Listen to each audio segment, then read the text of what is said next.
Guys blood വന്ന് guys മൂക്കിന്ന്.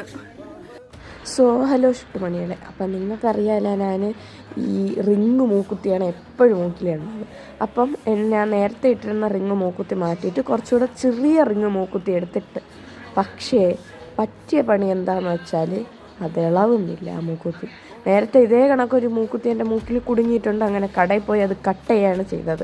പക്ഷേ ഇനിയും എനിക്ക് അങ്ങനെ പോയി നാണം കിടാൻ വയ്യാത്തതുകൊണ്ട് ഞാനത് അഴിക്കാൻ നോക്കി. അവസാനം ഒരു നൂല് വെച്ചിട്ട് അത് വലിച്ചെടുത്ത് അഴിക്കാൻ നോക്കി. പക്ഷെ എന്നിട്ടും അത് നടന്നില്ല. അവസാനം അമ്മയും കൂടെ വന്ന് സഹായിച്ച് അത് ഇളക്കാൻ നോക്കി. അത് ഭയങ്കര വേദന എന്ന് വെച്ചാൽ അത് ഇരുന്നിരുന്ന് വേദനയായി. അവസാനം അത് ഇളവി എന്നപ്പോഴത്തേക്കും അതിൽ നിന്ന് ബ്ലഡ് വന്നു. പുറത്തു നിന്നല്ല, അകത്തു നിന്ന്. ഇത് അകത്തു നിന്ന് വരുന്ന ബ്ലഡാണ്. അങ്ങനെ ഒരുപാടൊന്നും വന്നില്ല. പക്ഷെ മൂക്കിനകത്ത് അത്യാവശ്യം ആ മുറിവ് കുറച്ച് ദിവസം ഉണ്ടായിരുന്നു. അപ്പോൾ എല്ലാവരും മൂക്കുത്തി വാങ്ങുമ്പം അത് നല്ല വർക്കിംഗ് കണ്ടീഷനാണോ എന്ന് നോക്കിയിട്ട് വാങ്ങുക. അപ്പോൾ ടാറ്റ ബൈ ബൈ ഉമ്മ.